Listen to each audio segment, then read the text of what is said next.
So Want to speak? let's convene our meeting here. Erwin. Hi, Erwin. I'm Is here. I'm here. Okay, I was calling the meeting to order. So Erwin, Corey, Here. I'm here, and let me see. We're still waiting in for Megan and for Cynthia, and I think Cynthia said she was going to be here. So, I'm texting Megan right now. oh, okay. Yeah, so hopefully they will weigh in. And let's see. Well, next meeting dates are something that people can we can easily catch people up on that. So the PEG Access Committee has traditionally, taken a hiatus during July and August, and we've kind of extended into July this year for a couple of reasons. And however, is depending on what happens to the future of PEG, does anybody have any issues with, continuing our hiatus policy and at least into September? Sounds good. I'm okay. It's okay with me. So we'll see if anybody else joins and has any issues with that. Julie, I saw that you had circulated, excuse me, additional copy of the minutes. Yes. And I had read some of actually, I at least looked at all of the earlier ones, but I was wondering if anybody else, had looked at them earlier or, seen Julie's most recent update there. Yeah. I just scanned it. I didn't read them. Just to make sure that they all look like they made sense. So Yeah. Well, I think the methodology there, Julie, you can update us on that, but I believe that was Notes LM. Is that correct? Yes. It was Notes LM, Nope. and it was relatively easy to do. It's just pretty tedious because there are some things that you need to correct, some punctuation, formatting. But yeah, it was relatively easy to do. I think there's something that we might look at in the future. The format looked, fine to me. I think going forward for whomever is, continuing to kind of refine the format of these things is it's worth looking again at the template that is currently in the committee handbook. And I think that was updated in 2023. But anyway, it's up to date because of the extensions to, the open meeting law rules that were adopted at the beginning of the pandemic, when everybody was remote. And so there was a template that said, this is how the minutes should be prepared and presented. And as far as I know, it looked like Notebook LM kind of conforms to that. But, particular note is, where you kind of place and identify all of the votes that were taken. Let's see, there was a couple of other items. I actually very much like the format that PEG has been using for its agenda, and that was something that Carlin originally established. So, in addition to the, and I'm just looking at it now, in addition to the members of the committee, there was also, an extended session to all of the liaisons and the other non-voting people that participated on a regular basis. And, I think it's nice to see that. And I think it went even beyond the template requirements in the committee handbook. But, it would be kind of nice to do something in terms of information to people. So maybe we can recommend at some point when the next committee handbook is, kind of written, that can be included. Mm-hmm.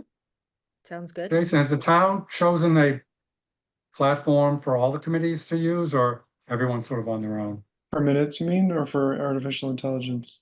For minutes, it's the basics. Each committee creates its own template. Some have been using their format for decades and they're not changing, and then others are adapting constantly. Yeah. So That's what I figured. the template in the clerk's handbook is not required. It's just a guidance to make sure all the elements are there. Yeah. Yeah, and you know, it's fine. I think the template is fine, and actually it's kind of a minimalist form. So it's probably easier for some people to do that, but not now with the advent of AI.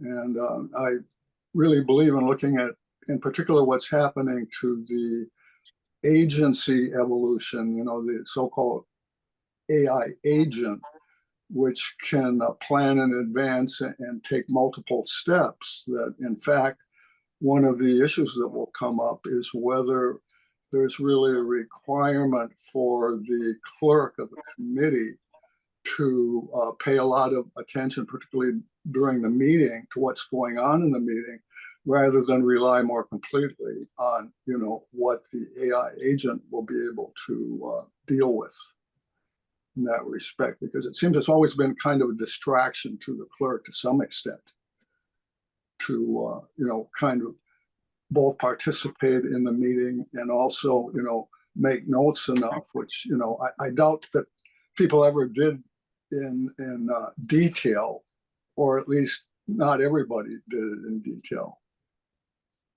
I always appreciated, and Carlin, you know, can weigh in on this, I always thought that the best person that ever took committee meeting minutes was Ruth Lauer, who was, you know, an old hand in town government, and she made great minutes.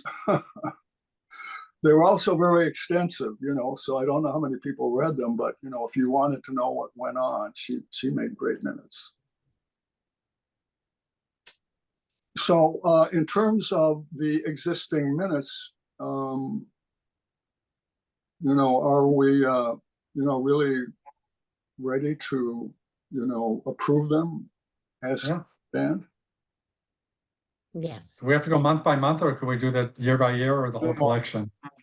You can say that, you know, as sent to the committee, the packet of minutes is distributed, you know, make a motion to approve those. I believe I've never done more than 2, so. Well, that would simplify things, Jason, if you think that we can do that. That will be fine. Yeah, I mean, they were distributed to everybody, so. Yes, yeah, they've been distributed in a couple of different formats, so. Okay, so the motion is to accept the packet of minutes What presented and distributed. Do I have a second on that? Second. Second? Wait, who made the original motion, just for our notes here? Oh, okay, yes. So, all right, let me then ask somebody for a motion. I move that we accept the minutes Second, for the years 2023, 2024, and 2025 as a package. Second. okay, Erwin, how do you say? I approve, yes. And I approve, and Corey? I approve. Okay, so be it. Since we have a quorum, the motion is passed. Yay. And thank you again to Julie for all the work that she and her team did on that. She did spent a lot of time putting those together, so thank you, Julie. You're Yeah, welcome. that was a very nice job, Julie. And actually, I think that, you know, as I said before, that Notebook LM is a wonderful tool.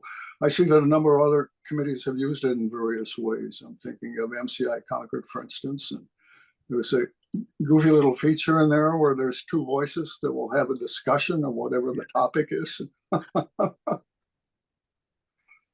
Yeah. So moving on.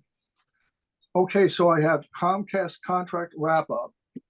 And in fact, at the most recent select board meeting, that was reviewed and approved and accepted and signed off on, and Jason, maybe you can cover that.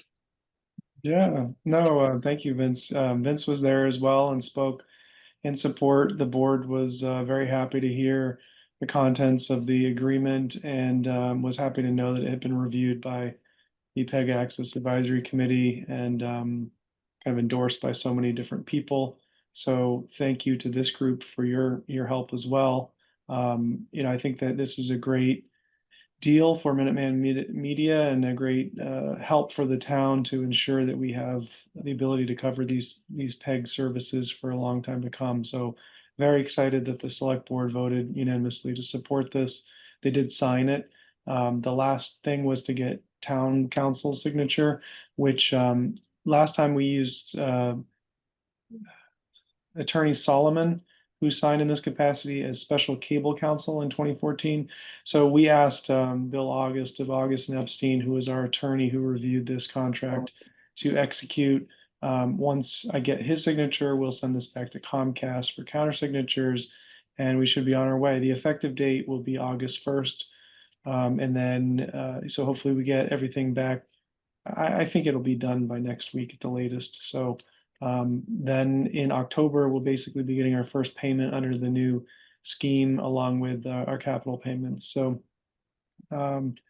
great work by a lot of people. Sue Buskey was online, didn't even need to be there, but I was glad that she was there. We were corresponding over email, and I thanked her for all the hard work that she has done over the years.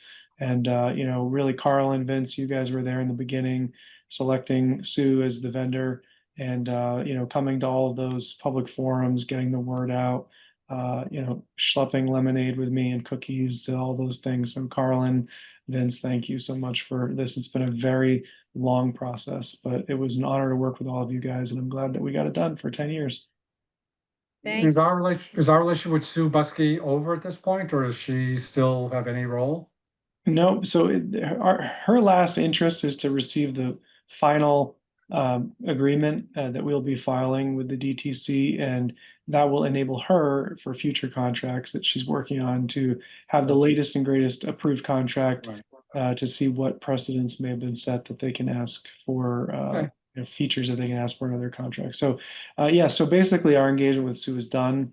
Our last bill is probably going to be for the time she took to attend the meeting, and I'm sure we'll correspond a couple more times. But yeah, we expect that to be wrapped up, and then really it's just you know, I think we'll want to make sure the staff are well acquainted with the changes in the agreement to make sure that Comcast is upholding its responsibilities under the agreement, both to the consumers and customers of their cable service, as well as their payment schedule and everything that they need to follow. So Is there a communication that should go out either to subscribers or, you know, maybe it's just an article in the Bridge that just sort of wraps this up so that people know about what's going on? Oh, absolutely. You know, Yeah. the benefits, you know. Yeah, once agreement is finalized, we definitely should do a news and notices and then also put something on one of the cable channels. And then I think the Bridge is a great idea as well, just to let people know. I think it's also good in longer form communications to be able to let people know what their avenues for grievances or concerns are, because Right, all that. yeah, exactly. So you know, highlighted the process, what was achieved, and then, you know, how they can use this asset. And we also want to remind people that one of the elements we negotiated for was free in-person technical support to help people upgrade to HD services, which Comcast no longer provides for free. They now ship you equipment and expect you to do it yourself. And as you can imagine, there's probably Concordian somewhere who are not comfortable doing that. So we did bargain for that, and they've pledged to follow through on that. So we want to make sure people know that not only will they get the free equipment, but somebody will come out and replace that for them.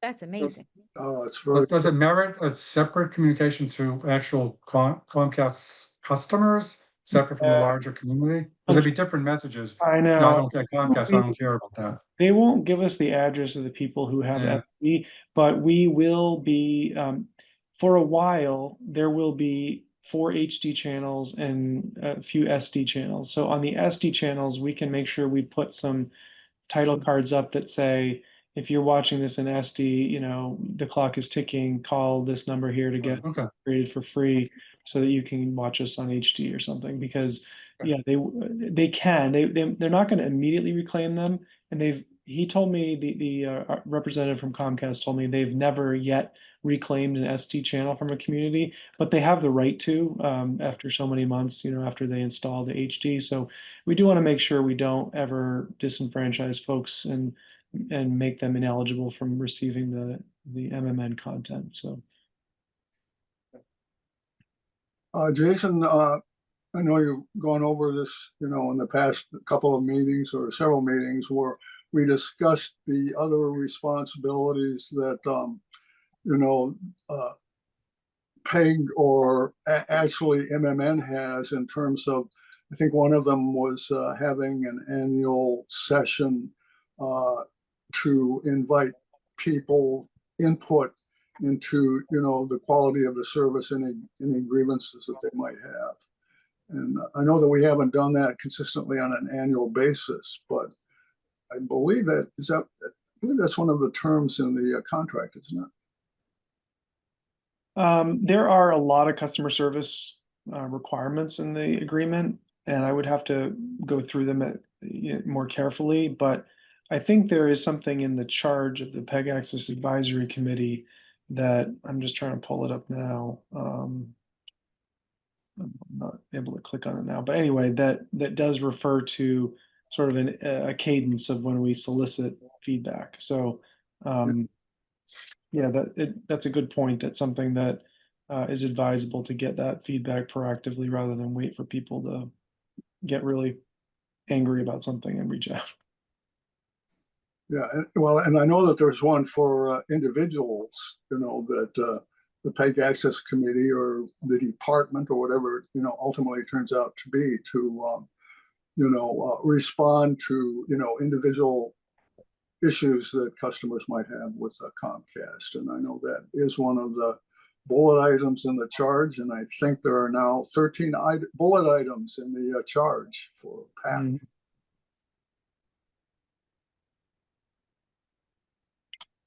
So, any other questions that people might have on the new contract? Jason, when is it going to be? You mentioned we can tell the bridge once it's official. What's the next or the last steps that have to happen? The special counsel signs on behalf of the town, and then Comcast, the regional vice president in New England, will sign on behalf of Comcast. So when we get Bill Epstein's signature, we will send it to Comcast. We've been in conversations with them the last week just to make sure everybody's aware of what needs to happen. So Okay. it'll be very soon. I think Comcast should have it this week, and then I don't know how long it will take for their VP to execute. But again, they've seen this final agreement.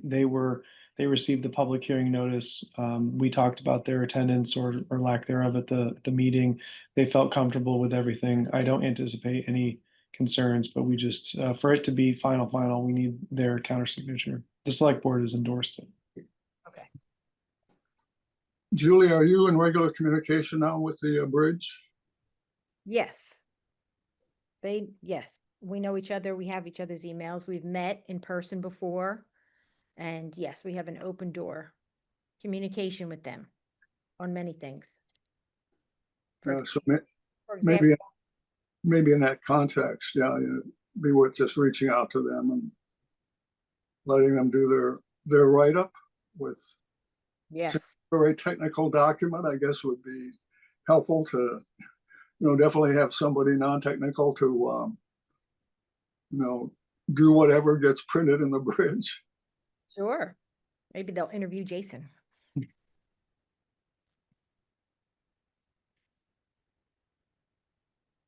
Okay, so moving on, MMN update. Yes. So, since our last meeting, we attended a national conference, the Alliance for Community Media, which is a national conference and gathering of cable access stations from all over the US. There were stations represented from Hawaii to Albuquerque to Maine. And we go there every year to participate in networking events and seminars and workshops. And then they also have an awards ceremony. And we came home with another first place award, a national award this time, in the category of podcasting. In the youth and student category, we have a team of fifth graders here in Concord that do a really cute sports podcast. They discuss professional sports from a kid's point of view, and that won first place. So we have that plaque in-house. Congratulations, that's great. Yeah, congratulations. To the fifth graders.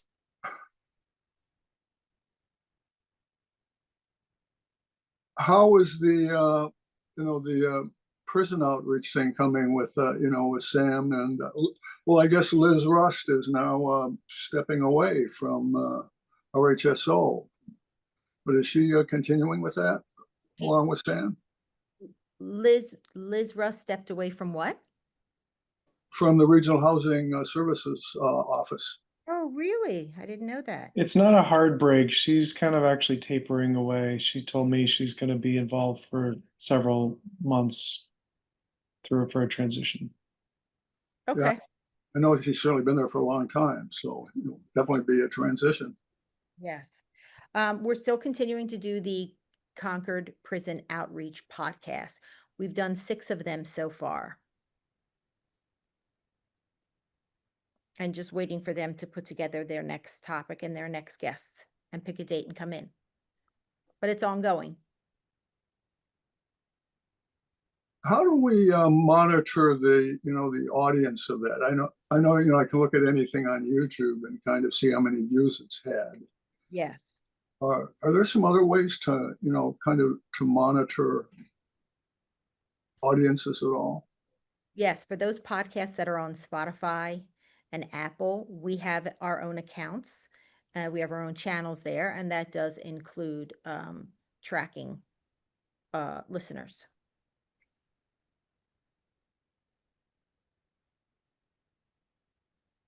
Okay, anything else on MMM? Julie, on that, are you getting number or duration or both? Both. Okay, good. And going back to the Alliance Community Media, anything you heard there that jumped out at you, whether it's a trend or just an interesting tidbit that might be helpful for us to hear? Yes. So always the conversation about losing subscribers and therefore losing revenue. And these are the stations that are the nonprofits. Right. And the biggest trend that they're doing is they're creating paywalls, for meaning that residents have to pay a couple of bucks if they want to watch the football game or if they want to watch graduation. And in some towns, this is it being accepted and going well. So paywalls is a trend, and it's really mostly around sports. Okay. Will our current contract facilitate that? Well, we don't even film sports, Okay. so that takes care of that. Okay. Well, make people pay for attending town meeting. There you go. So that was, then we got updates on the FCC. We got updates on what's going on with Mass Access. And actually right now today, they're testifying against the bill that they've presented, to help fund extra funding for stations that are losing because of cable being cut, and trying to get more funding to compensate the loss from all of the streaming apps. They're still fighting the good fight, but nothing's been solid or approved yet. Thanks. Okay. Speaking of recreation, I just happened to catch a few minutes of the Recreation Committee, excuse me. And one of the things that they had just mentioned was, some updating and revision to basketball courts over at Hunt Gym, and then also I think it was at both Rideout and Emerson about some expansion of the pickleball courts. And I know the pickleball is really a hot item now. And so, however, it's also very controversial because I know that anybody or the abutters or even people that, live within a block or two of, I guess it's really both the tennis and the pickleball, but the pickleball seems to be the new thing and people complain about the noise. Oh, for goodness sakes. Well, staying with the podcast topic for a minute, we Deputy Town Manager Megan Zamudo continues to come here and do her podcasts, as well as Carlisle's Town Administrator Ryan McLean. He continues to do his podcast, and they're both similar. They're focused on local government and informing residents of important things and interviewing people, and it's all very hyper local focused. So both of those are continuing. And also with, as you all know, the townhouse lost air conditioning. And so a lot of those meetings are going to go to the CMLP meeting room, public meeting room. And thank God we have equipment in there. We have robotic cameras in there. And we're getting ready to support them with the first select board meeting that'll happen in that room this Monday evening. So I would think you'd get air conditioning fixed right away. Jason, do you have any idea? Yeah, they're apparently the unit's 15 or 20 years old and they don't have replacement parts, and it's going to take at least until the end of August to get it operational again, and it might need to be replaced. So they're trying to source the equipment. Are people working there on 90 degrees? Yeah, there's a great article on the Concord Bridge about it. Oh, no. They're keeping staff in there on the first floor for the clerk and finance folks, for people who want to, pay bills or get things from the town clerk. Some staff are relocating to other buildings, or there are a few offices that have very small window air conditioner units that are running on the hottest days. So they're keeping operations going. Just some people are relocating into other buildings temporarily. As long as they're taking care of folks. I Yeah. know. Yeah, We've- there's been some days and some meetings like at that select board meeting, Vince, you were there. It was pretty warm Indeed. in that room. So second floor, high ceilings, not a lot of wind blowing. We had a fan, but they couldn't keep it on because they couldn't hear. So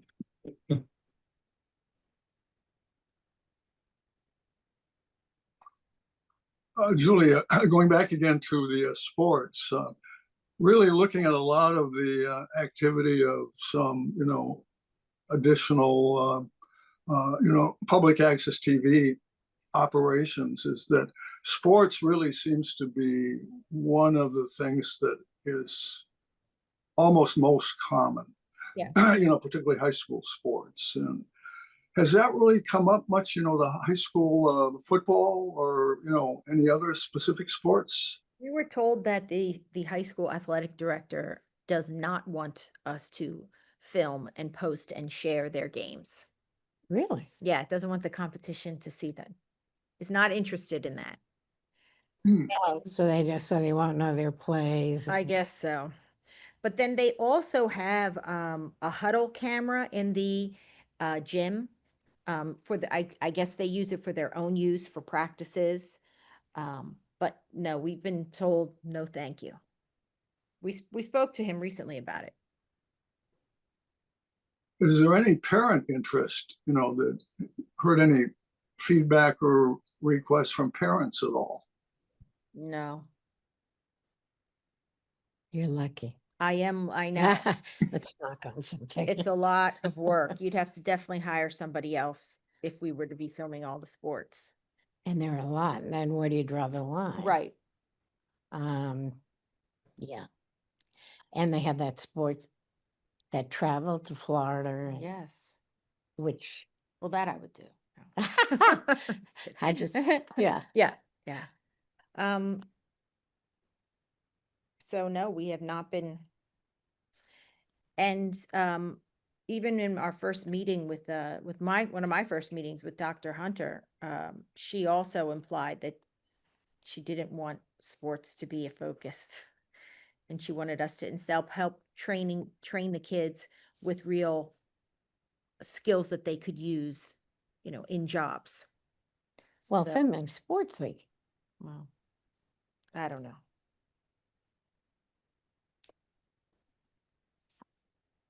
Having them do interview shows but that was 2 years ago now. But no, we have not been asked by teachers, parents, or the athletic director, Or the athletes themselves. or the athletes themselves.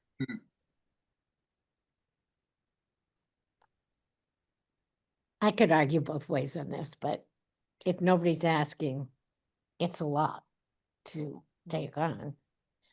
Oh, yeah. You definitely need to hire somebody else. Anyway. But in our most recent conversation, the athletic director was not interested. Okay. So I said, okay. Okay, well, I guess Concord is not a Friday Night Lights community, or probably most of Massachusetts for that matter. I know, it's very unusual Friday night for what? Peg Station, Friday Night Lights. That's what you call when there's a football game on a Friday night. And the Oh. lights have to be on in the stadium. Okay. And you get a big crowd of locals, spectators, and it's a fun night. It's called Friday Night Lights, Okay. which means football game on a Friday night. It's a big deal in the South. It's a general term, I think, that's kind of originated in the states where football is a kind of a big part of not only the community, but the team spirit and Yeah.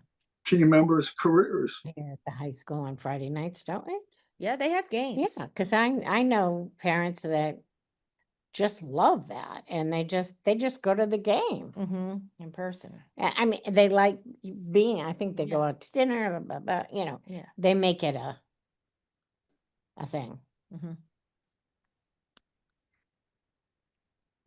Oh, and so anything else, Julie? Then we have our list of all of our summer projects that we're working on, Ooh. our goals. For example, we're going to do a lot with Minuteman Media branding. We're going to finally update the website. We're going to create a brochure. We're going to increase our social media presence. We also have an intern with us this summer. His name is Griffin. And you all know Polly Meyer from the Concord 250. She did all the social media and the marketing. This is her son. So he's very good at writing and promotional writing. So he's been helping us with our branding projects. And another goal we have is to update our meeting rooms. Some need some fixing and upgrading and updating, and we've got our list of to-dos for that. The fiscal year has started, so we have money in our budget to purchase some new equipment, which we're going to be doing. And also, Vince, you'll be happy to know we're finally launching the over-the-top streaming apps, Roku, Amazon Fire Stick, Apple, etc. We have already submitted the appropriate paperwork to Telview so that and our logo so they can start setting that up on the apps. One of the thoughts on those apps, and I've looked at them from a number of different communities, particularly the ones in Massachusetts that are listed in the Telview, website about the people that are signed up for that on Telview. And I don't know if their list is comprehensive, and what they show on their website, but there's been a wide variety of approaches to the content and the links that are provided in those. I see a number of communities, in addition to their own activities and links to a few other things in the community. Some of them are quite comprehensive. For instance, it would include, for instance, links to the bridge, to some of the other local news organizations. It would include links to maybe some of the other groups in the community. Thinking of places like the League of Women Voters that have their own website. But if there's kind of at least overlap, or maybe almost like a master location where people could really use it as a reference point to other groups in town that maintained some kind of a presence, such as a website. That might be a nice thing to do, in these quote unquote mobile apps, because they're available on all the platforms. And is there a way to kind of, or will there be a way to kind of track the use of the various versions of the app? Can I ask Jason a question first? Sure. Yes. Jason, any ideas on an easy way to have, there's no way you can look at next Monday and find out everything that's happening in town.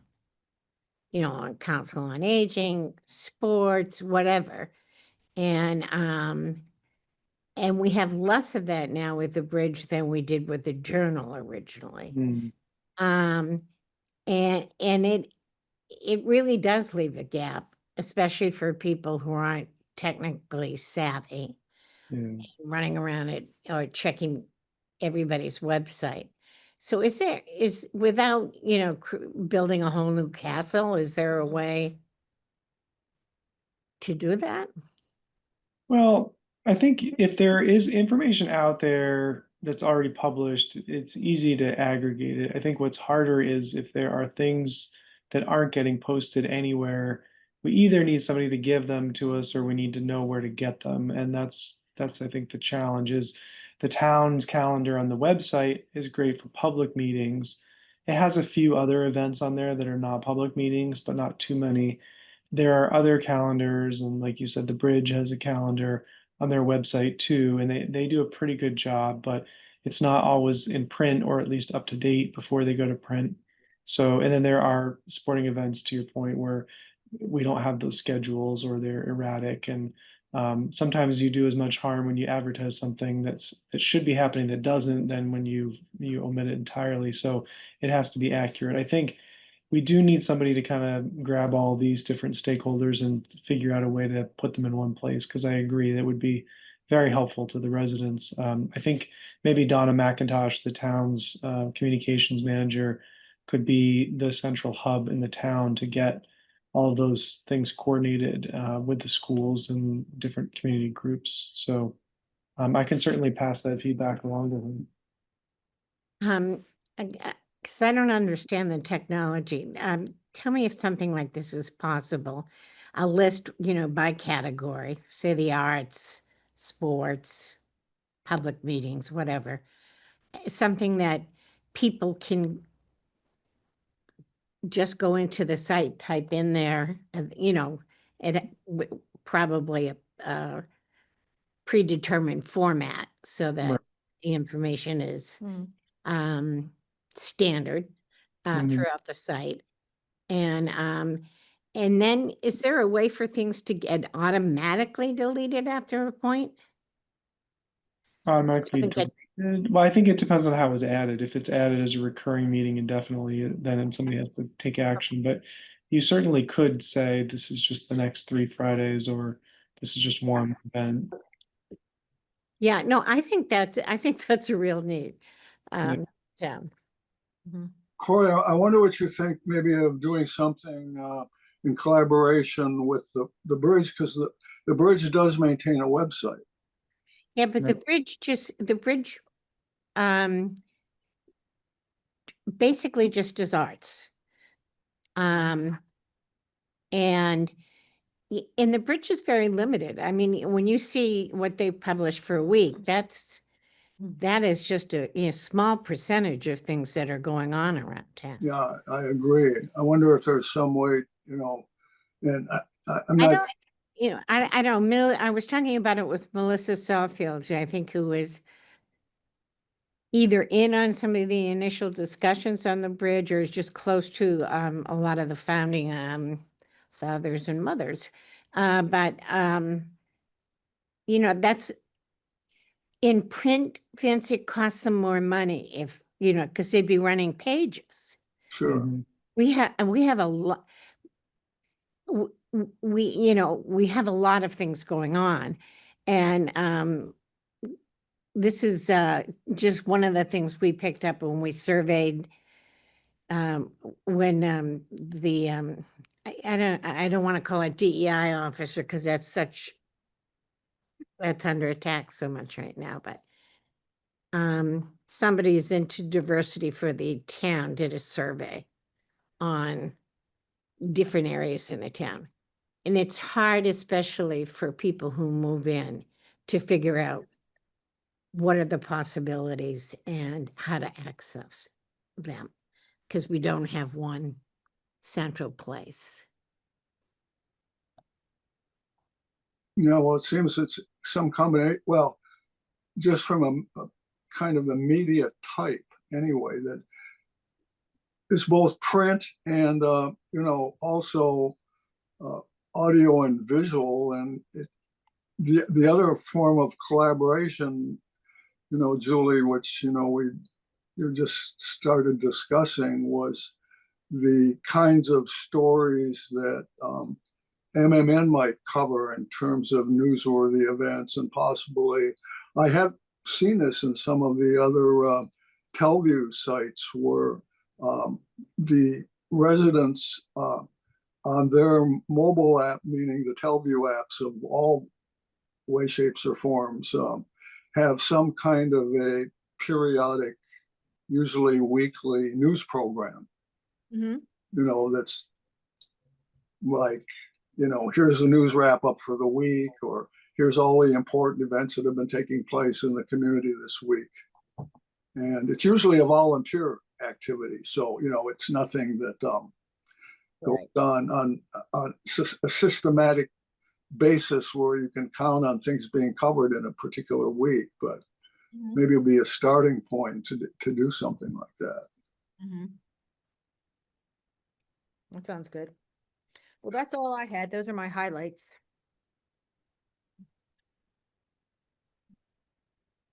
Okay, moving on to the emission statement. And actually, it kind of segues into that. Erwin, I remember that you and Corey were going to look into a kind of a best practices thing. Yeah, Julie gave me some names. I reached out to them. I heard from a few of them.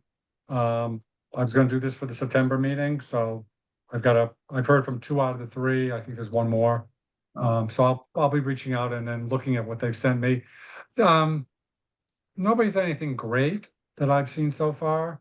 But I was planning on the September meeting to present that. And I'd obviously be in touch with Corey between now and then. Thank you, Warren. Julie, Nobody has a mission statement per se, but I think there are elements of it. Julie, one of the things that I guess I was curious about was a website for MMN. And I know that, we're on the town website main page, at least there's a link there. Yes. But it's kind of goofy when you try to follow up on that link. Yes, Because- that's what I'm going to work on this summer. Yes, that's on my top of my summer list. Now, one of the things I had done, I was trying to give you a call, and I had you in my contacts directory, but when I rang the number, and I don't know when that first got put into my contacts directory, it was a long time ago. It was before you were here. And I just got this number is no longer in service, and I wondered if the number had changed. So I said, well, I'll go on the town website and find your number. I couldn't find it on the town website. So, Right. That's my goal. I'm excited to update that.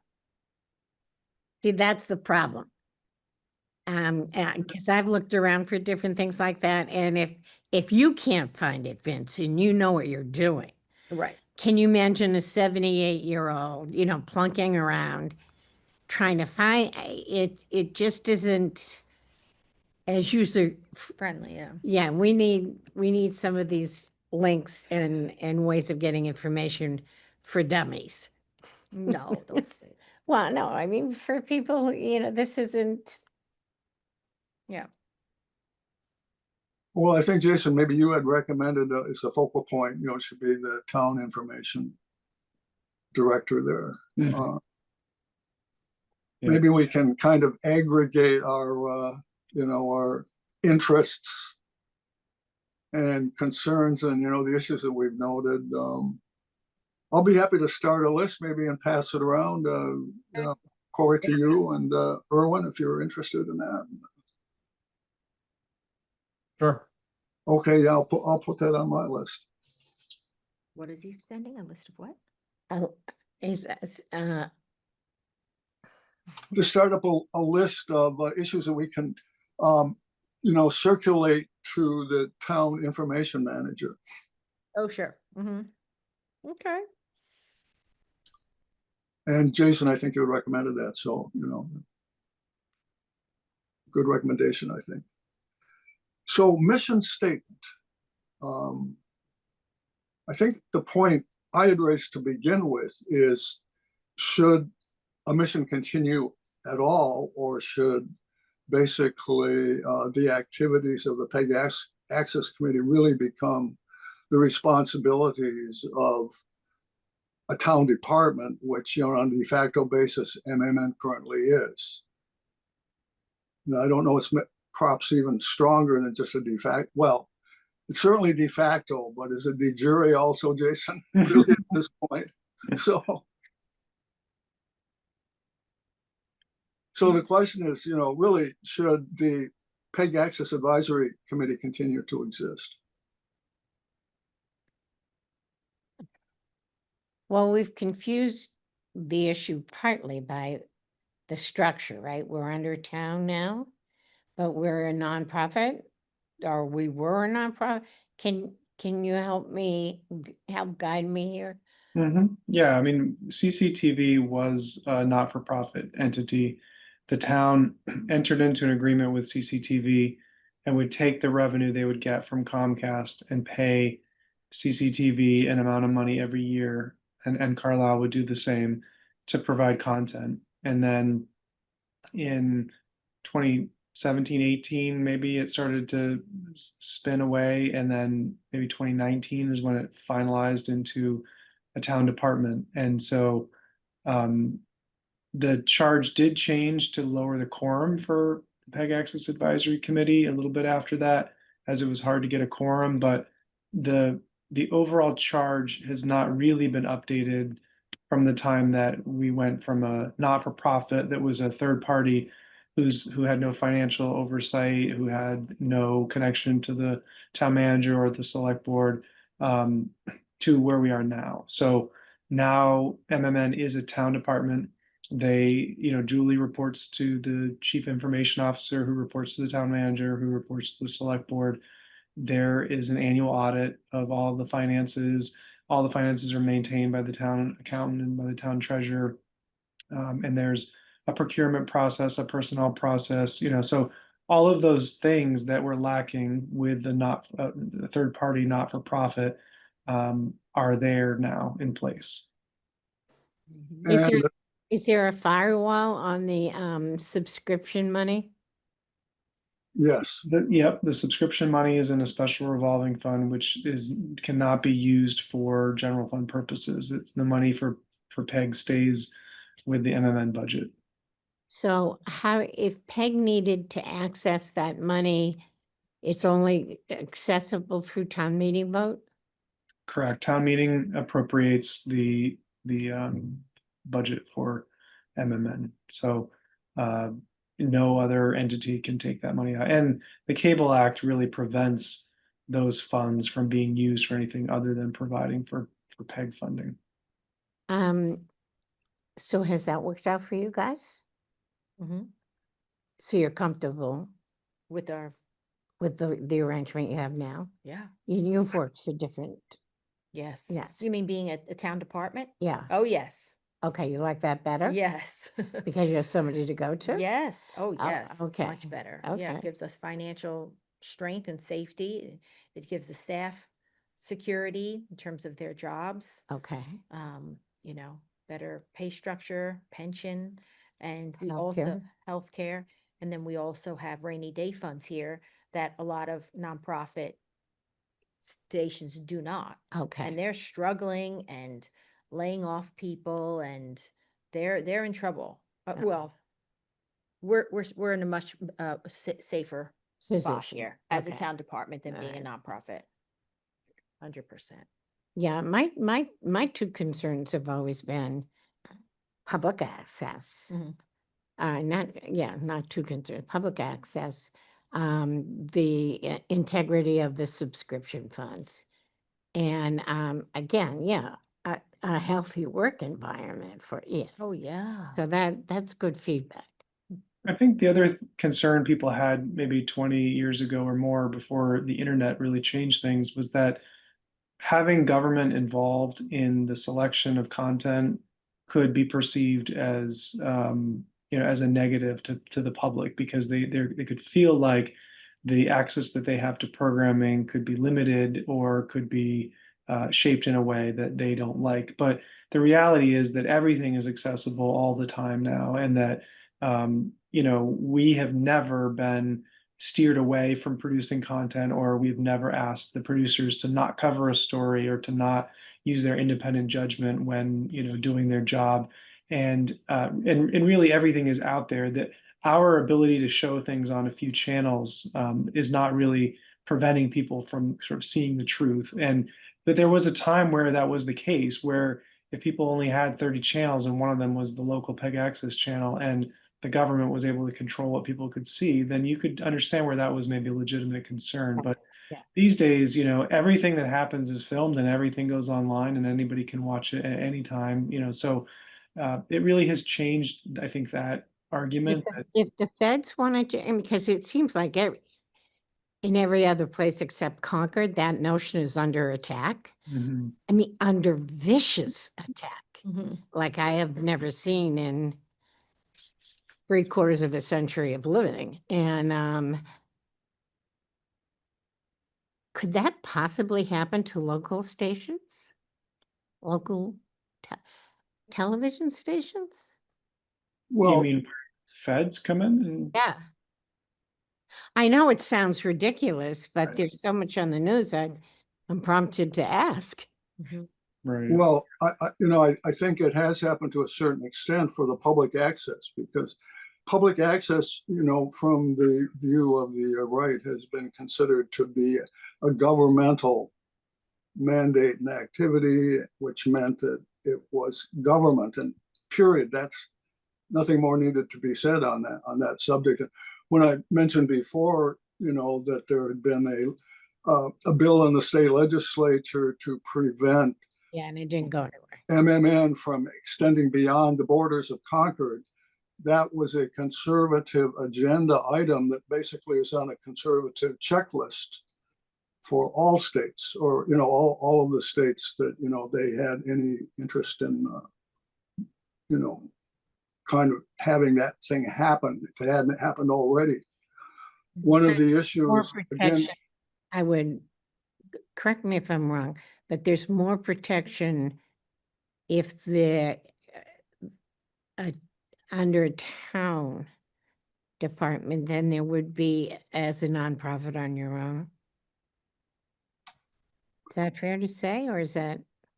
There's certainly more resources available. So like if you imagine if you have a company of 3 or 4 people, you're not going to have an HR person, you're not going to have a bookkeeper, you're going to have a very bare bones operation. And I think that when you look at those operations, they have to make compromises because they can't just purchase 3 hours a month of financial expertise because nobody would really understand the financial operations. Whereas when you have this machine around you with all these people who are highly competent at doing those jobs, they can just provide a minimal amount of service and make sure that employees, have a grievance process and are looked after, that they're getting certain benefits, that they have qualified people to handle all of that. It's very hard to scale that small and do it properly. And I think that so far for the last, 6 years, it's worked very well for Concord to have this be part of the town. We've maintained our strong relationship with Carlisle. We've never had complaints that Carlisle wasn't getting its fair share of access, or that, that Concord wasn't getting, its fair share of access. So I think that so far the model has worked very, very well. And I think that there are, Vince mentioned 13 things on the PEG Access Advisory Committee's charge. And those things need to get done. Sorry, my light went up. They need to get done whether there is a PEG Access Advisory Committee or not. And so I think the question is, now that we have a model and it's working, what things need to be done by whom and at what interval, right? So PEG takes off a summer hiatus, so they're meeting as it is maybe 9 times a year. But what now that the contract has been settled, which is a big piece of this, what happens for the next 8 years before we need to start that contract process again? And the options really are keep going as it is, go dormant, but for something, and that could be the budget cycle, or it could be the contract cycle, or recommend to the select board that it be dissolved and the duties be absorbed by the select board or other people. And I think the select board is eager to hear from the members of the committee, and also all those people who were former members or who were there when CCTV spun off and turned into the PEG Access Advisory, or sorry, turned into MMN, and then we had this committee formed. So I think that those are kind of the issues that we've talked about when this topic comes up, and a few people have given their 2 cents. Cynthia has shared her thoughts, Vince has shared his thoughts, Carlin has shared her thoughts. So I think the goal would be to get the active members of the committee to approach the select board about updating the charge. And that update could just be to refresh. It could be to recommend to shift responsibilities, or it could be to dissolve. And, and I think, Vince, one time you recommended a subcommittee or a group of people to sort of work with staff, or to, work with some other folks to kind of maybe bring something to the larger committee. And maybe that's a good suggestion as well, where maybe 1 or 2 people from PAC meet a little bit more often, offline between meetings, to talk to staff and kind of come up with a recommendation, and then the group can discuss it. Because I think it's hard when we meet monthly and there's a lot of other business to talk about. It's hard for this topic to really get its fair due time. And so maybe something like that would work better to advance this topic. Vincent, one of the suggestions I was going to make, because the whole process to people who may be new to the town, and I'm thinking like last decade or so, don't know about the green card system and the volunteering to get on committees. If we put a letter to the editor in the Bridge saying that, giving a description of what's involved, and I'm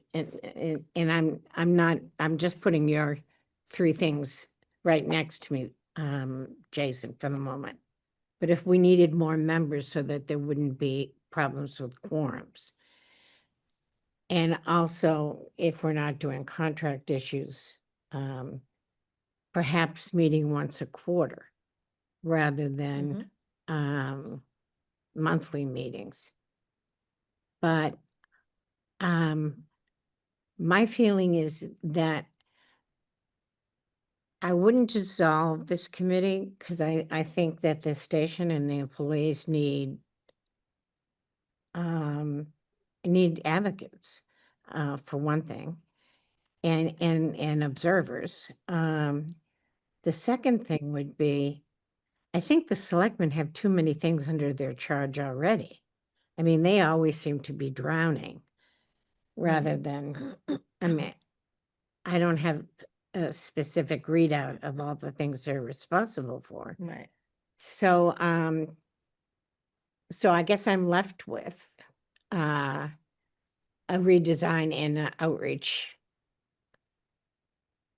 for members. Yeah, I think there's, well, four or more very good points there, Jason. Maybe to start, on one thing that came to mind, and Corey, you mentioned it too, about doing something that kind of maybe cements things like the independence of the things that MMN does, and that maybe involve maybe something that can be done in terms of writing new elements or revising elements of the town bylaws, for instance. But Aren't those really hard to change or adjust? well, it would be for things that related to the independence of MMN to do the kind of reporting that, or the kind of coverage that it wanted to do. And that has come up actually in a article that was raised about freedom of the press in a more general sense,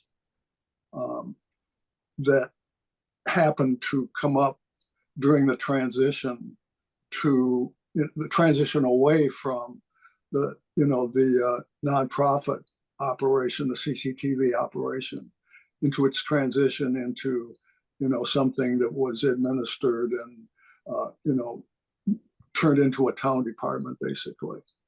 That specific issue of freedom of the press, because again, it was the issue about whether at some point the town might try to influence the coverage there. And so that issue came up.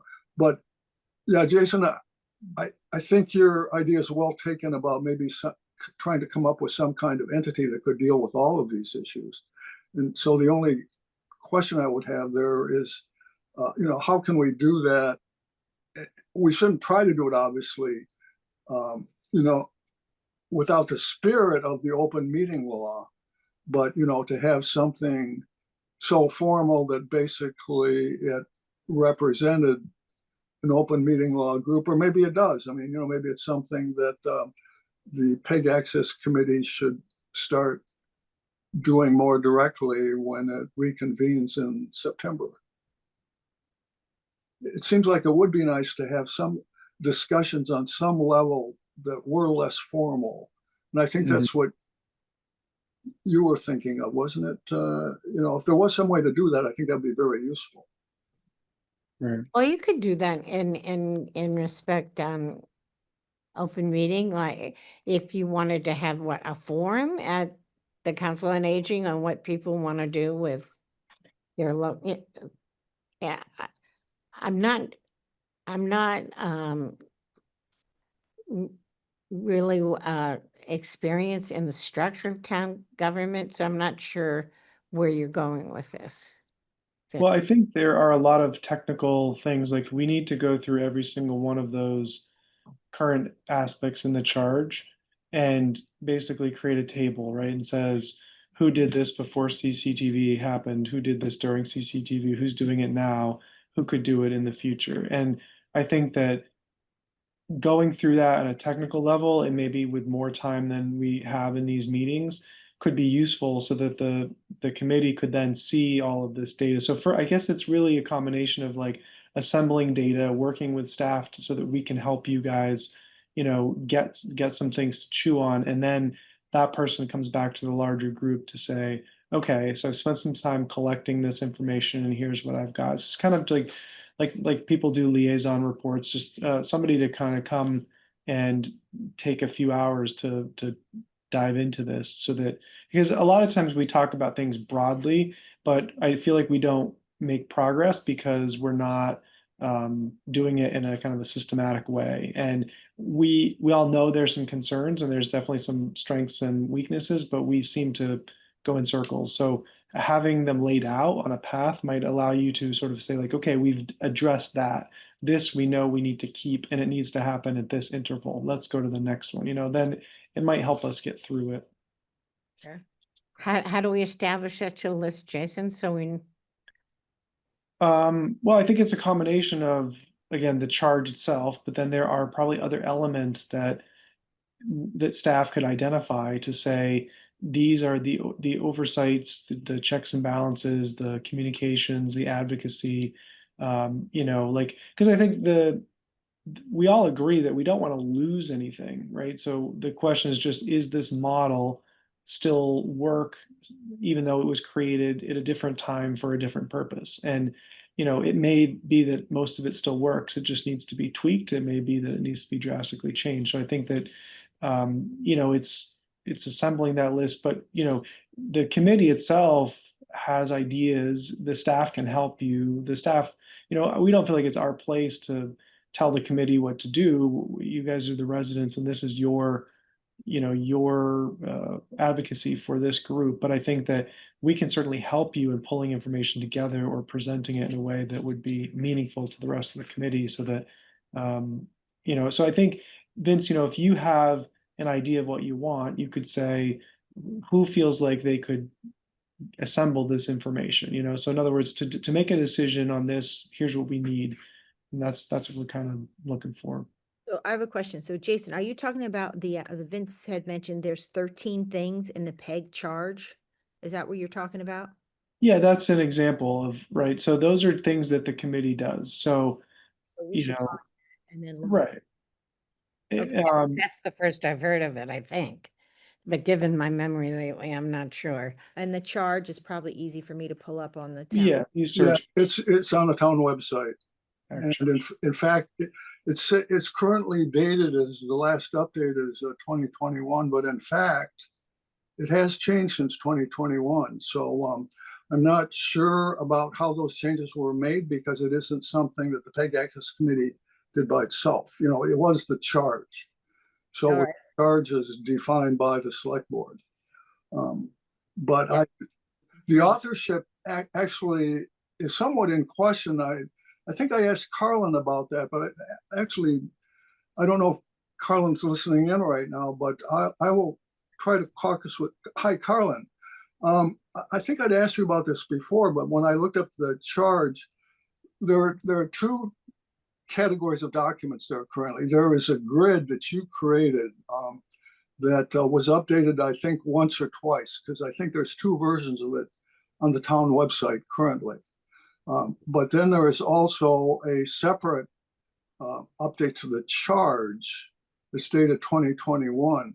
Now, I basically have historically in my collection of documents, all of the variations or permutations of the charge going back, at least 10 years.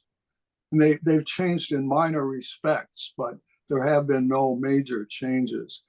The current version is much expanded from those earlier versions, and it does indeed currently contain 13 items. And I would swear, actually, when I looked at it a year ago, that it contained 12 items, but that just could be my mistake in looking at it. Yeah, Julie just put it up on her screen and there were 13. There's a lot there. There are different categories, but under one of which there were 13 charges. Yeah, that is the most recent version. Vince, I'm looking at the charge now, and I do remember doing this revision to reduce the number of members from 7 to 5 so we could make quorum a lot easier. Looking at these 13 items, you could probably narrow it down to 4 at this stage. Can you put on the screen, Carlin? 4 items or 4 members? Carlin? I Yeah, can yeah. share. I can share. You can share. Yeah, let me just pull it up. Charge. Here we go. Julie just went to get a I'll print out. hard copy, but she had it on the screen earlier. I've got charge.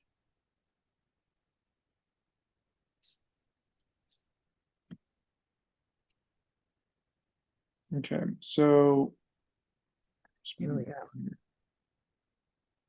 Um, the background is we've got this, the contract with Comcast, the agreement provides for this. Town meeting voted to accept this, authorizing the creation of a fund. So that's the fund that we were talking about.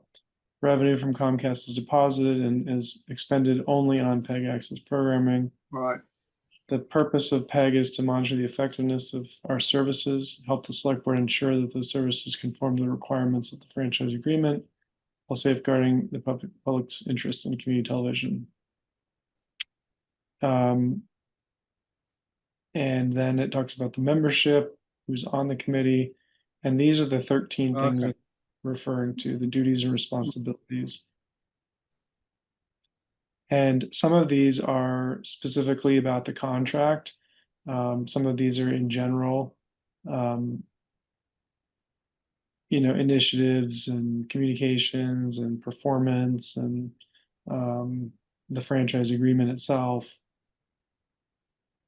Conducting surveys, Vince, I think that you were talking about that, conducting occasional surveys.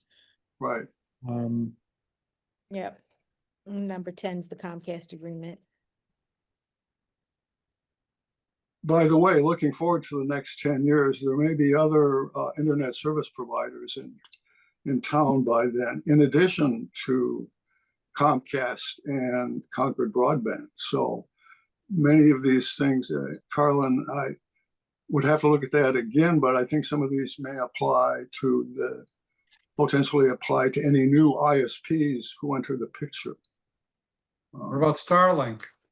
Not Yeah. not ISPs, but cable providers. They have to provide cable, which is where you get the franchise agreement under the Cable Act. So ISPs itself would not fall under this because Comcast Internet Business has nothing to do with our agreement with them. I would say nothing, but little to do with. Yeah, a good place to start would be, because I think Carlin was heading there, that there's probably things that could be jettisoned, things that can be combined, and maybe things that Right. could be added. And this is a good Yeah. framework to look at it. Yeah. Jason, what would happen if somebody, if Comcast was taken over by another corporation? The agreement would still stand and it would apply to the parent company of the new conglomerate. Even if they chose not to abide by the agreement? If they I'm stop providing cable services, I Yeah, mean, I'm just, it's.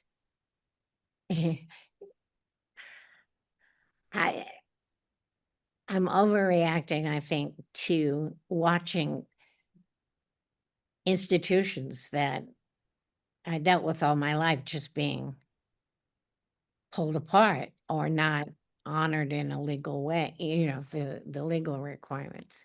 a big portion of the calculations of how they pay MMN are through their gross revenue. So if they break their contract, they will no longer have access to that revenue because they will no longer have access to the right of way to provide their services. So if they are in breach of their agreement, which would be painful, it would be more painful to them to lose that access of revenue. And our equipment and our station and our employees would, There's still our employees and our equipment and our stationery, so they don't own any of that. and so, and okay. They're highly incentivized to keep paying this money because they would lose access to selling to all of our customers. It's a fair question to ask in 10 years or 20 years or 30 years with internet really changing the game, what's going to happen, because I this think really it's does gonna affect happen before everything. 10 years. I Well, think, we have a 10-year agreement though, is what I'm saying. So, and the 10-year agreement includes some fixed costs and some variable costs. So they're gonna have to pay something no matter what, but we do know their number of subscribers is dropping.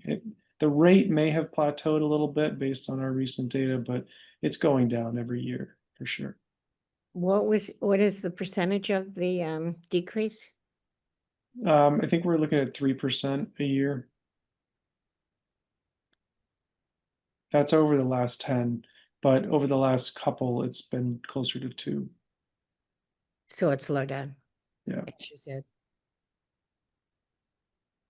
Okay. There's definitely an amount of people who will it doesn't matter to them what it costs. They don't really look at their bills. They just keep paying it. And then there are some people who feel like it's indispensable. So the people who can or want to cut the cord, a lot of them have done so already. And but as people move into Concord that have that skill set required to find all the services that they need without cable TV, that could change that exodus of people, the quantity of them. So, but yeah, it has leveled a little bit in the last couple of years, but still dropping just by not as much as the last, say, 7 or 8 before that. Okay. Carlin, did you want to say something?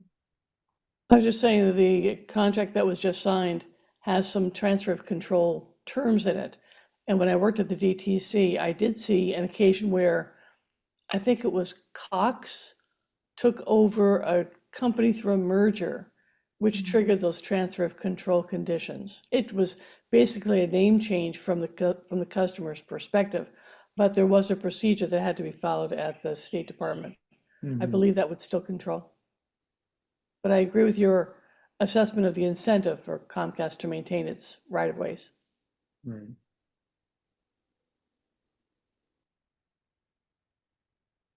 Well, I think If we in, decide, in terms of discussing these topics in a way that is kind of an exchange between the current PEG Access Committee and the various entities in town, that would be involved in finding how to either continue the PEG Access Committee on a somewhat different basis, or really absorbing everything into the town, but at least having the existing PEG or some short-term version of that making recommendations.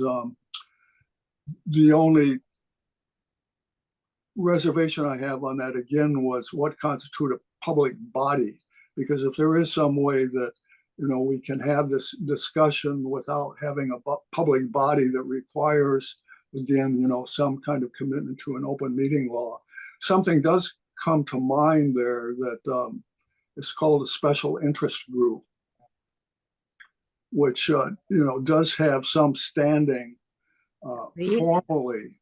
Could the league do it, Carlin? Yeah, they Yeah, could the do that. league. They Yeah, could the do that league. if they wanted to form well, as part of the communications committee that the league has, for example. Or if they wanted to do a forum for the town, to the Yeah. like the Friday morning, first Fridays meetings. And as far as this is my own personal opinion, but they're the gold standard in town. Right. Right. That's a very good idea. Mhm. That, we don't have to create anything. And they do things to the open meeting standards, don't they, Carlin? Pretty much, considering the league regularly complains about the lack of adherence to open meeting law, I think they better do it themselves too. Yeah. Claudia Weber is the chair of the communications chair now for the league, and she might be a good person to talk to about that. Corey who? Claudia Weber. Claudia Weber. Claudia Weber. Okay. Weber. Is that Sven's wife? Yes, it is. Claudia Weber. Yeah, So, they're pretty powerful team now. Question. Okay, Claudia Weber, who can arrange, a meeting on this, a discussion on this? I'm happy to link you. That's no problem. I still think there might be a question as to what the league's role would be here, because I think that if we're looking to get feedback from the public on this, that's a great avenue. But I do think that the select board are eager to hear what the PEG Access Advisory Committee thinks its charge update should be.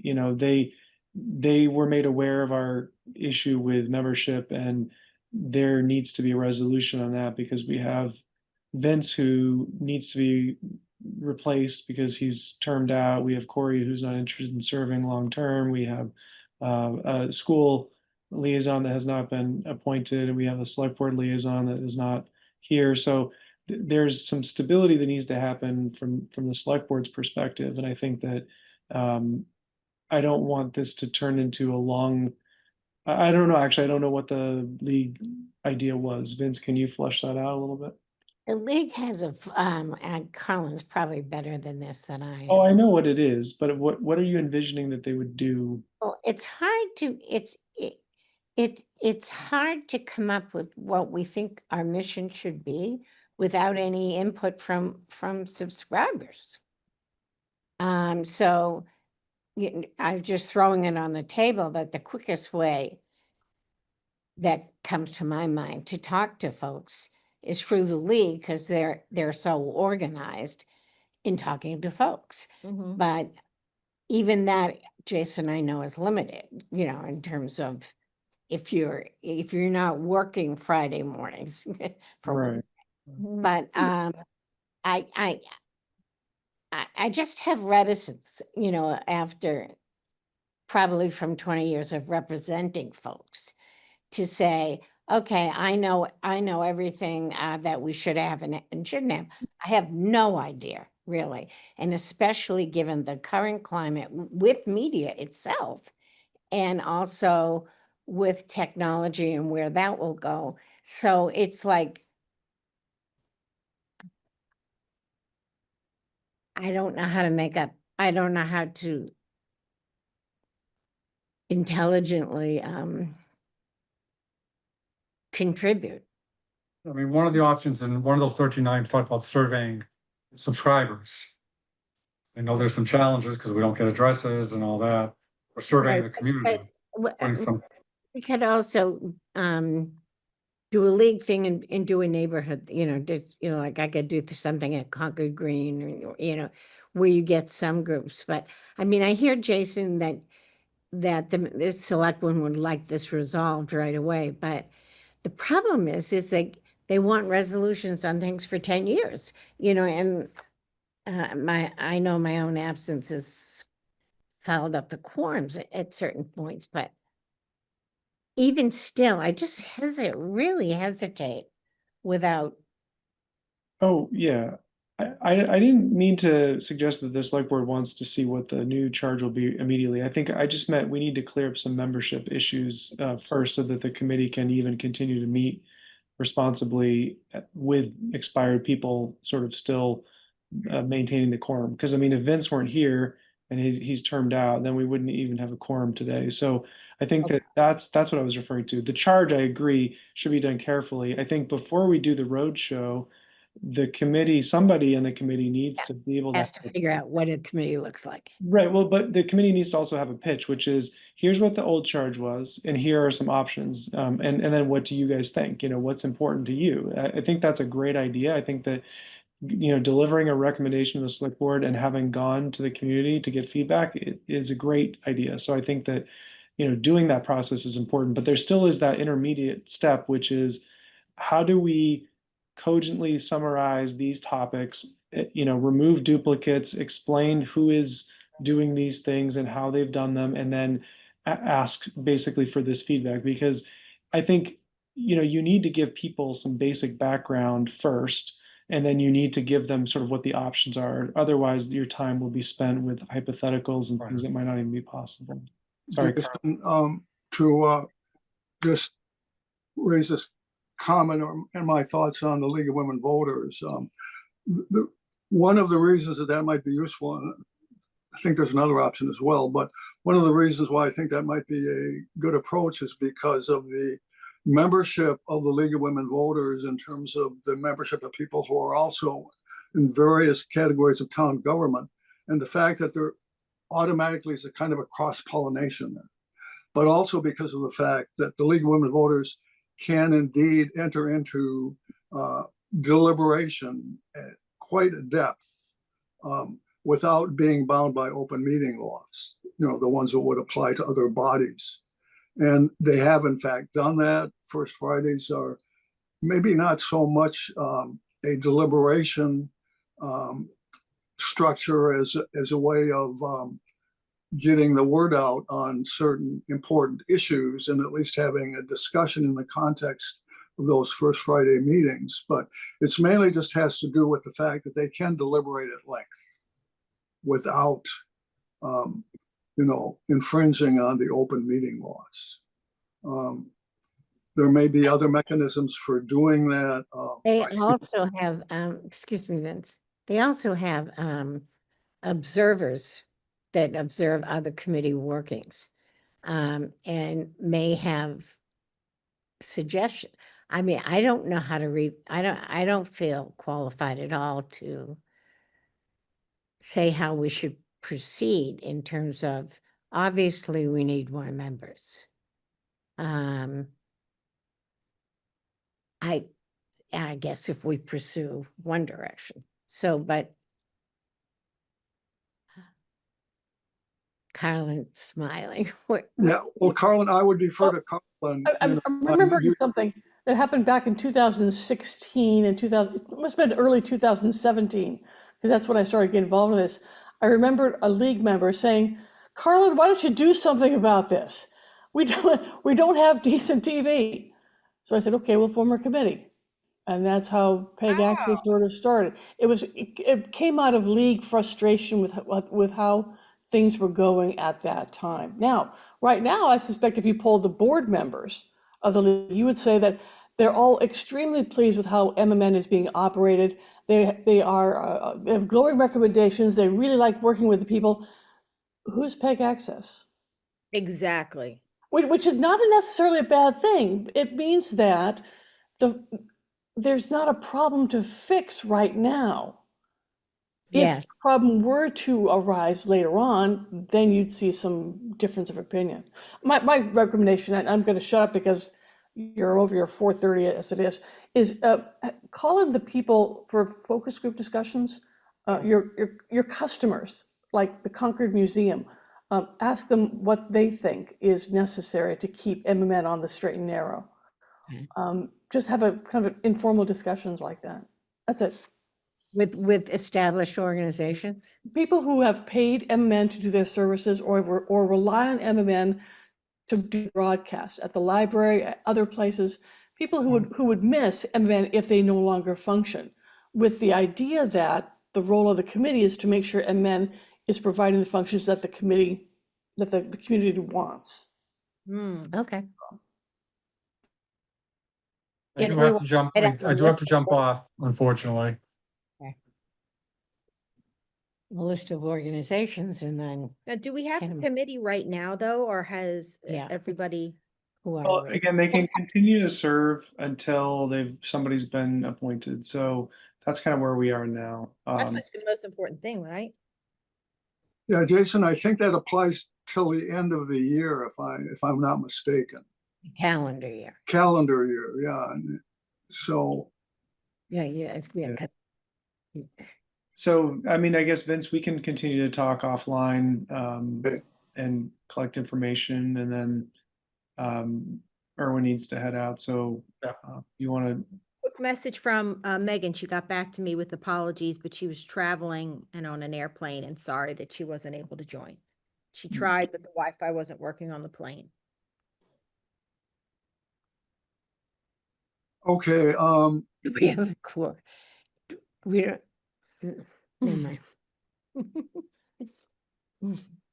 I don't think we have a quorum here. we do, Erwin and Corey and Vince. Vince is yes, right. still allowed to be on the committee.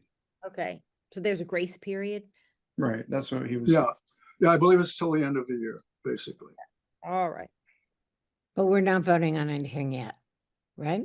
Right, Right, We don't have an amendment, no, no, just the one we did before on, what did we vote? yeah, the minutes, Yeah, okay. Minutes, yeah. right. Um, Well, okay, Jason, you mentioned, yeah, maybe I can continue the discussion with you. Carlin, is there any other role that you think that the league should know about or think about possibly getting involved? Yeah, I'm thinking of the governance committee, for instance, in the league, but Let me talk to you about that afterwards, okay? Okay. We've got some ideas for you. I All have a right. question for Carlin. As the person who started this committee, because you were asked to, what is your may I ask, what is your recommendation on if you think the committee should either keep going, be dormant, or dissolve? Well, I've said it once before, I'll say it again. I think you should form a Friends of MMN group. Okay. And make it, and I don't know how formal that should be, but more of a support group where you can draw on people who are willing to advocate for you for funding, for space, for whatever needs to come up, because you're doing fine right now. But there'll be times when you need either funding or you need space within the school or finding a new space, and then you'll need to have a pool of people to draw from. And do you think a group like Friends of will have enough authority to, like, Well, say, look what the Friends of the Library just did. They donated Exactly. $36,000 to the All right. town on behalf of the library committee. Yeah, Friends can do something. It depends on the people who are involved. Can we get the same friends to be our friends? John, Yeah, if you ask, yes. John Boynton is a force of nature, actually, in terms of fundraising, so. Yeah. He's one of them. but I don't think that's the overwhelming priority here, to raise money, because you have a Right. revenue source that it's pretty secure, Amazing, yeah. even though it has a 2% drop Right. each year. Yeah, and I mean, in the next 10 years, we do need to identify other revenue streams to make sure that whether they're memberships, and that is one thing that's complicated by being a town department is sponsorships. When you're a nonprofit, sponsorships are easy, but towns can't really get sponsorships or endorsements. There's something like it you can do, but you're very, very limited to what you can do. There's some underwriting that can happen or things, but that's much harder to do when you're a town department. So finding revenue streams, whether it's productions that are done for, like the Concord Museum and the library, or memberships, or classes that are given. So there are ways to do it, but it's not urgent, but, down the road. And to Carlin's point, there's all sorts of other things that come up that are unexpected. And there's times where you want people to weigh in. But I think that it's been a challenge to get quorums of interested people to participate, and part of the reason is that it's a well-functioning machine, and everybody knows it's not a crisis and a critical problem. When there is that, people are like, I want to fix this, but it's hard when you've got Julie and such a professional team surrounded by the town's resources and churning out lots of good content, winning awards, and being very responsible with their money. Like, what do you get? What else are you going to add to that? But Carlin's right. They need advocates, and they also need praise. They're doing amazing work, and we want that to be recognized and spread to the town. So, I think that's maybe, Vince, we can work offline together to sort of create what needs to be put in a document or presented, so that when we come back in September,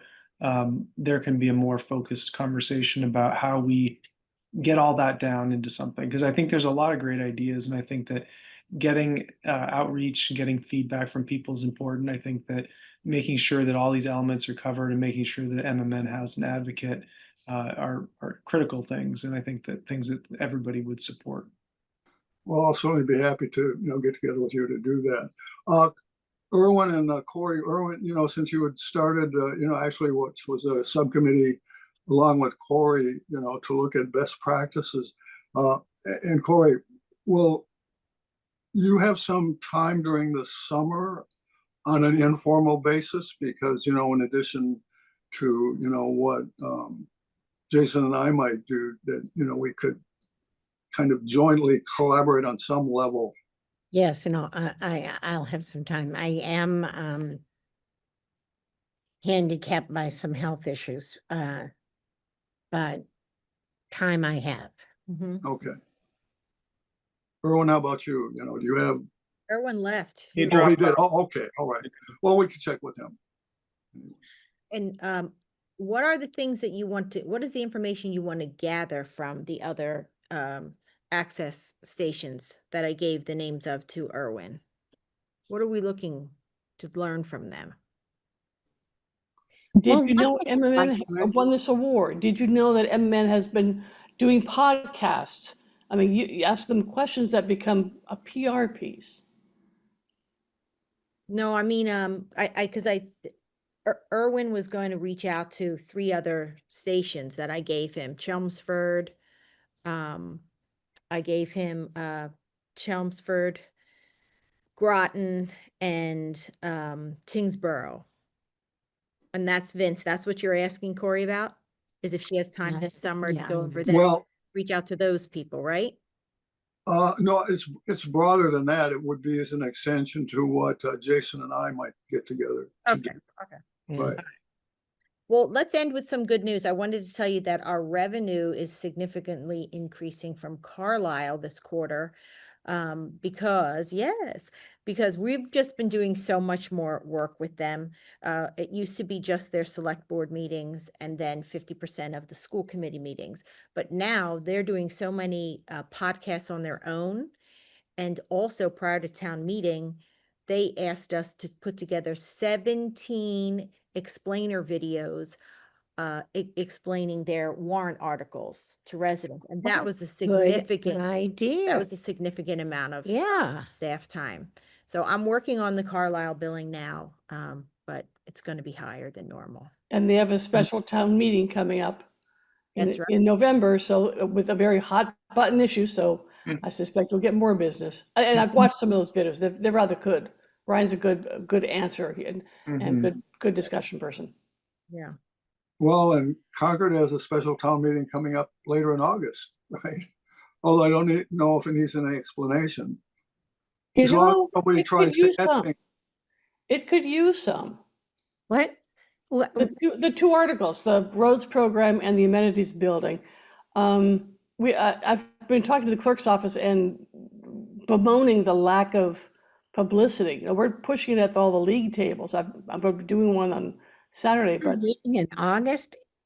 August 19 Are we is a gonna be special town able to election. Count cows to get a quorum? Oh, Election, not a town No, meeting. special town election. I said meeting, but no, sorry. Special town election. It's to confirm those 2 articles that we approved at town meeting for the $27.5 million for the roads program and the 1.4 million for the amenities building at the high school. The vote. Ballots will be sent out by We should be giving people plenty of July notice 28th. about that because the town kind of empties out in August, so. yeah, they should do it Well, in the September. ballots are going to be coming out for mail-in ballots on July 28 for everybody who asked for ballots for the entire year. I'm working on that project with the clerk's office. But yeah, it could use some PR. Oh, So yeah. Well, if there's any way we can help, if Yes.